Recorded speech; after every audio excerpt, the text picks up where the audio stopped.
All right, so today we're going to be talking about internal rotation of the hips and the importance of it and how to work on it. So, in the hips, we have a lot of mobility there, or it's designed to be very mobile, right? So we have, as you can see here on the model, we have hip flexion, right? We have hip external rotation. We have hip internal rotation, okay? And then we have hip extension, right, which goes back this way. And today we're going to be talking about the internal rotation aspect of the hip. And so a lot of people, say majority of people, lack internal rotation of the hip, or eventually they lose it later in life. And we see that a lot, especially people who work at a desk a lot. They end up losing internal rotation and also hip extension. And that's really important because the hip, like I said, is designed to be very mobile, okay? So if we decrease mobility in the hip, we're going to have compensation elsewhere in the body. Okay. Typically, we see the compensation happen in the lumbar spine and the low back, also in the knees. So you can have a lot of our low back pain patients lack internal rotation. And so today, what I'm going to show you is how to improve your internal rotation of your hip.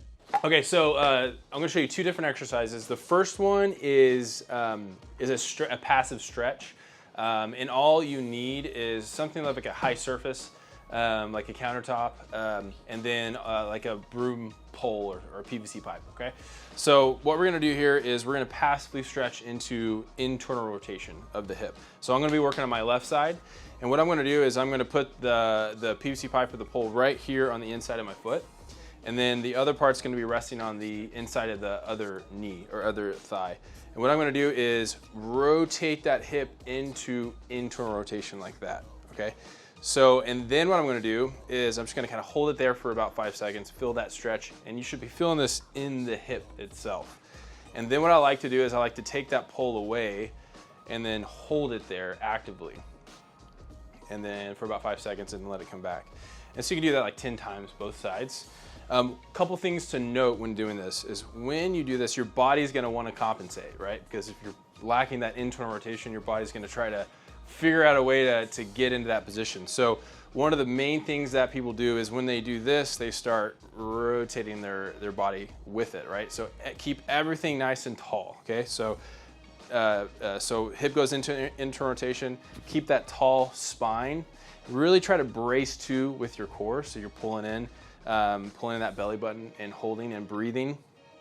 Hold for about 5 seconds, take the pole away, hold there for another 5 seconds, and then relax. So do that about 10 times both sides.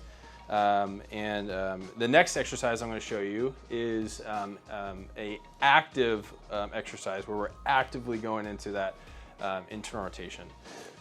Okay, so on this exercise, you're gonna need like a small exercise ball, or like a football or something like that, and then use a very kind of a light loop band. Okay, so the band is gonna go around your ankles, and then you're gonna put the ball right between your knees, and then you're gonna lay on your side and act like you're Jane Fonda. All right, and so from here, what you're gonna do is all you're gonna do is you're gonna gently kind of push, like kind of squeeze the ball a little bit, and then you're going to lift that foot up towards the ceiling and then back down, all right? So these are called what we call reverse clamshells. So reverse clamshells, good. And nice and slow with these, you'll do about 3 sets of 10 to 12 each side, and you're gonna feel that right in that hip, all right? Perfect. And it's important, after you do a passive stretch, it's important to do some type of active exercise to really own that new movement or that new range of motion that you've gotten from doing the stretch. So give those a try, and it should help, especially if you've been having low back pain or any type of hip or knee pain too.